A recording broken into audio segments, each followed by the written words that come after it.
గౌరవనీయులైన ముఖ్యమంత్రి రేవంత్ రెడ్డి గారు ఇది ఒక చారిత్రాత్మక సందర్భం కనుక ఆ వానదేవుడు కూడా మనకు సహకరించి స్వాగతం పలుకుతున్నారు.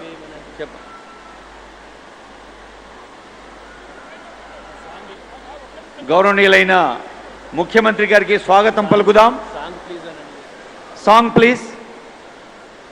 అందరినీ కలిపేటోడు ఆనాటి రోజులు తెస్తాడు, మన ఆశలన్నీ తెచ్చే నాయకుడు.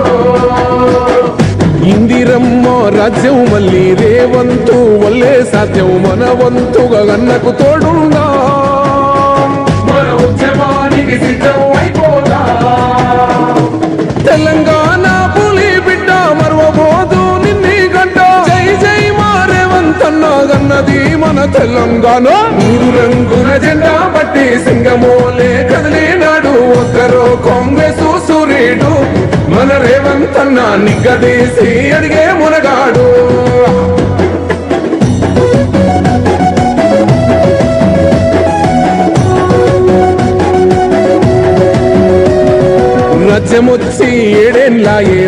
రొట్టెలు చేసేటప్పుడు సలాకి ఎర్రగా కాల్చి ఎట్లయితే వాత పెట్టినరో, వాత పెడితే ఇవాళ మా అక్కలు పెట్టిన వాతలకు అధికారం దిగిపోయి కొంతమంది ఫామ్ హౌస్లో పండుకొని ఏడుస్తున్నారు. అలాంటి అక్కలు మీ ఆశీర్వాదంతో మీ అండగా ఏర్పడ్డ ఈ ప్రభుత్వం 48 గంటల్లోనే డిసెంబర్ 9, 2023 నాడు మహాలక్ష్మి పథకం ద్వారా ఆర్టీసీ బస్సుల్లో ఆడబిడ్డలకు ఉచిత ప్రయాణాన్ని ఇవ్వాలి అని అసెంబ్లీ సాక్షిగా మొట్టమొదటి బస్సును ప్రారంభించి ఆ బస్సులో మా తోడబుట్టిన ఆడబిడ్డలను అందరినీ బస్సు ప్రయాణంలో తీసుకెళ్ళి జాతికి అంకితం చేసినాం. ఆనాటి నుంచి ఈనాటి వరకు 10,500 కోట్ల రూపాయలు మా ఆడబిడ్డల కోసం ఆర్టీసీ కార్పొరేషన్కి ఈరోజు రాష్ట్ర ప్రభుత్వం చెల్లించింది. ఒక్క దెబ్బకే అర్థమైంది, మా అక్కలందరూ తయారైనరు, ఒక్కరొక్కరిని జుట్టు పట్టుకొని వంగబెట్టి గుద్దే పరిస్థితి వచ్చిందని రెచ్చగొట్టిన రాజకీయ నాయకులు తేలుగుట్టిన దొంగల్లాక మంచం కింద దాచుకుంటున్నారు. ఇవాళ వాళ్ళ బాధ ఏందో నాకు అర్థమవుతలేదు. నల్గొండ మా జిల్లా మహిళా శక్తి ప్రెసిడెంట్ నాకు చెప్పింది, సార్ మన సర్పంచ్ ఎలక్షన్లు వచ్చినప్పుడు మాకు భూమి ఇస్తేనే మీ ఓటు సంగతి చెప్తామంటే అందరు లైన్లో నిలబడి మాకు భూములు ఇచ్చిందని చెప్పింది. ఇన్ని రోజులు ఆ ఐడియా మాకు రాలే, ముఖ్యమంత్రి అయినా కానీ. మా అక్కలు సరిగ్గా నరం చూసి ఒత్తిండ్రు. అందరూ స్థానిక సంస్థల ప్రజాప్రతినిధులు 8,000 భవనాలు కట్టుకోవడానికి భూములు అప్పచెప్పారు. ఇవాళ వాటికి నిధులు కూడా మా సీతక్క మంజూరు చేసింది. ఇదే కాదు, 22 జిల్లాలల్లో ఇందిరా మహిళా శక్తి భవనాలు కార్పొరేట్ ఆఫీసులతో పోటీ పడే విధంగా మీ జిల్లా ప్రణాళికలు, మీ భవిష్యత్ ప్రణాళికలను రచించుకోవడానికి అద్భుతమైన ఆఫీసులు కట్టుకున్నారు. నాకు తెలిసి తొందరలోనే వాటిని కూడా ప్రారంభించుకోబోతున్నాం.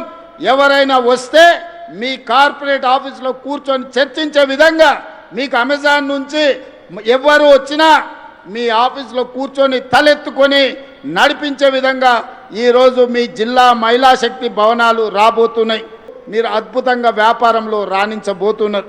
ఇవన్నీ మీరు ఆలోచన చేయండి. ఈరోజు ఇన్ని మంచి కార్యక్రమాలు చేపడుతున్నాం. అంతెందుకు, ఇవాళ 553 బస్సులను ఈరోజు ప్రారంభించుకున్నామో లేదో కొంచెం 2 నిమిషాలల్లా మా పొదుపు సంఘాల సభ్యులుగా వర్ణదేవుడు కూడా ఈరోజు మా ఆడబిడ్డలతో చేరిపోయిండు. ఇప్పటి వరకు ఎలినో ఉంది, వానలు రావన్నారు. కానీ ఒక మంచి కార్యక్రమం పసుపు కుంకుమలతోని ప్రారంభించి టెంకాయ కొట్టి మా ఆడబిడ్డలు జెండా మా అక్క సీతక్క ఊపినెంబడే బస్సుల కదలికతో పాటు కుంభవర్షం కురిసి వర్ణదేవుడు కూడా మా స్వయం సహాయక సంఘాలలో మా పొదుపు సంఘాల ఆడబిడ్డల గ్రూపులో ఈరోజు వర్ణదేవుడు కూడా చేరిపోయిండు. వర్ణదేవుడి కటాక్షం కూడా మా ఆడబిడ్డలకు అండగా ఉన్నది. అందుకే సోదరిమణులారా, ఈరోజు మీ సోదరుడి తెలంగాణ రాష్ట్ర ముఖ్యమంత్రిగా ఉన్నాడు.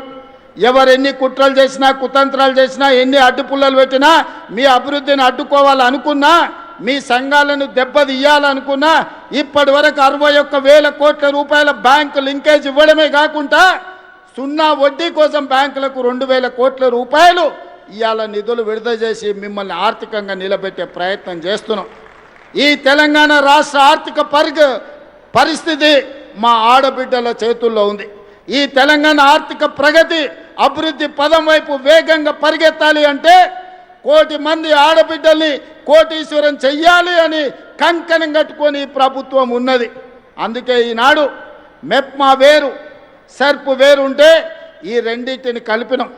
తండాలలో, గూడాలలో, మారుమూల పల్లెల్లో, పట్టణాలలో ఉండే మహిళలందరూ ఒకే గొడుగు కిందికి తెచ్చి 1 కోటి మంది సభ్యులను చేయాలని ఈరోజు పెట్టుకున్నాం. 67 లక్షల మంది సభ్యులు ఉన్నారు. ఇవాళ మనము చీరలు పంచితే పండుగ పూట ఆడబిడ్డలకు చీర పెడితే సారెగా భావించే మా ఆడబిడ్డలకు 1 కోటి మందికి ఈరోజు ఇందిరా మహిళా శక్తి చీరలు మనం ఇచ్చినాం. మరి ఆ 1 కోటి మందిని ఇవాళ సభ్యులుగా మీ సంఘాలలో చేర్చండి. సభ్యులను చేర్చే బాధ్యత మీది, కోటీశ్వరులను చేసే బాధ్యత నాది, మా సీతక్కదని చెప్పి నేను ఈ సందర్భంగా మా ఆడబిడ్డలకు మాట ఇస్తున్నా. పోయినసారి పాలపిట్ట రంగు చీరలు ఇచ్చినాం. ఈసారి మా సీతక్క కట్టుకుందక్క, ఒక్కసారి నిలబడక్క. మీకోసం ఇచ్చే చీరనే ఇవాళ సీతక్క కట్టుకున్నది, చిలకపచ్చ రంగు. పాలపిట్ట రంగు చూసినా, చిలకపచ్చ చీర చూసినా మా సీతక్కలాక నిండుగా మా ఆడబిడ్డలు సంతోషంగా ఉండాలి, దసరా పండుగనో దీపావళి పండుగనో చేసుకున్నట్టుగా గుండెల నిండా ఆనందంతో ఉండాలి అని ఈరోజు మంచి చీరలు మీకు ఇస్తున్నాం. ఆనాడు వాళ్ళు కూడా ఇచ్చారు బతుకమ్మ చీరల పేరు మీద. ఎన్నడన్నా ఆడబిడ్డలు కట్టుకున్నారా? పొలాల గట్ల మీద పిట్టల్ని బెదిరించనికే కట్టుకున్నారు. శల్కల కాడ మొక్కజొన్ననో కందులో వేస్తే పిట్టలు తినకుండా, లేకపోతే పల్లి చేనులు వేస్తే పందులు రాకుండా చీరలు అడ్డం కట్టి రావునా అక్క? ఇవాళ ధైర్యంగా నా ఆడబిడ్డలు ఈ చీర కట్టుకొని వస్తే నాకు నిజంగా చాలా సంతోషం వేసింది. ఇవాళ మా ఆడబిడ్డలు ఈ చీర కట్టుకొని వచ్చినప్పుడు మా ప్రయత్నం ఫలించింది. మా ఆడబిడ్డ చీర కట్టుకొని ఇంత దూరం వచ్చిందంటే గర్వంగా తలెత్తుకొని మిలమిల మెరిసిపోతుంటే మా ఆడబిడ్డలు వాళ్ళ కళ్ళల్లో సంతోషం చూస్తే కడుపు నిండా బిర్యానీ తిన్నంత ఆనందం నాకు వచ్చింది. ఏమిచ్చినా ఈ సంతోషం రాదు, ఏమి చేసినా ఈ సంతోషం మిగలదు. అందుకే ఇవాళ మా ఆడబిడ్డలకు మాట ఇస్తున్నా, మిమ్మల్ని కోటీశ్వరులను చేసే వరకు విశ్రమించేదే లేదు. మీకు ఏమి కావాలని చేయడానికి మీ సోదరుడు ముఖ్యమంత్రిగా తెలంగాణ రాష్ట్రంలో ఉన్నాడు.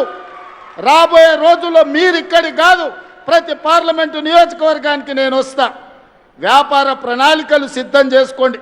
పెట్టుబడులు ఇవ్వడమే కాదు, వ్యాపారాన్ని మీ చేతుల ద్వారా ప్రభుత్వ సరఫరా అంతా కూడా మీకు అప్పచెప్పే బాధ్యత నేను తీసుకుంటా. దళారుల కోసమో, కమిషన్ ఏజెంట్ల కోసమో, తెలంగాణను దోపిడీ చేసేటోళ్ళ కోసం ఈ ప్రభుత్వంలో స్థానం లేదు. ఆర్థికంగా నిలబడే మా ఆడబిడ్డలకు అవకాశం ఇచ్చే బాధ్యత ఈ ప్రభుత్వం తీసుకుంటుంది. ఈ ప్రభుత్వం మీది, ఈ ప్రభుత్వం మనది. ఈ ప్రభుత్వంలో మహిళా శక్తికి చోటు ఉంది. 1 కోటి మంది మహిళల్ని కోటీశ్వరులను చేయడమే లక్ష్యంగా 2034 వరకు మీ ఆశీర్వాదంతో ఈ ప్రభుత్వాన్ని నడిపిస్తాం. మా సీతక్క మీకు తోడుగా ఉంటుంది. సీతక్క నాయకత్వంలో మా ఆడబిడ్డలందరినీ కూడా నిలబెట్టే బాధ్యత నేను నా మంత్రివర్గ సహచరులను తీసుకుంటాం. అందుకే ఈనాడు ఇంత మంచి కార్యక్రమం వివిధ ప్రాంతాల నుంచి వచ్చి ఒక మంచి కార్యక్రమాన్ని ప్రారంభించుకుంటున్నారు. ఈ కార్యక్రమం మీలో ఆర్థిక శక్తిని పెంపొందించాలి. భవిష్యత్తులో మీరు శక్తి ఎదిగినా కొద్దీ 3000 బస్సుల వరకు, ఇంతకుముందే మా పొన్నం ప్రభాకర్ గారికి చెప్పిన 1000 కాదయ్యా, మా ఆడబిడ్డలు 3000 బస్సులు కొనుక్కునే వరకు నీ ఆర్టీసీలో పెట్టుకోవాల్సిందే, వాళ్లకు కిరాయి చెల్లించాల్సిందే, వాళ్ళనే యజమానులను చేద్దామని చెప్పిన మా పొన్నం ప్రభాకర్ గారు కూడా ఒప్పుకున్నట్టే నేను భావిస్తున్నా. మరి ఆయన సప్పట్లు కొడతలేడు, ఒప్పుకున్నా అని ఇప్పుడు నమ్మకం కుదిరింది. పొన్నం ప్రభాకర్ గారు ఒప్పుకున్నట్టే మీకు మాట ఇస్తున్నాడు. మీ మాట ప్రకారం మీరు నిలబడండి. 3000 బస్సుల వరకు జిల్లా సమైక్యలు కానీ, మండల సమైక్యలు కానీ, గ్రామ సమైక్యలు కానీ మీరెవరు బస్సు కొనుక్కున్నా ఆ బస్సును ఆర్టీసీకి పెట్టించే పూచి నాది. బస్సు కొనుక్కునే బాధ్యత మీది. మీరందరు కష్టపడండి. మీ పిల్లలను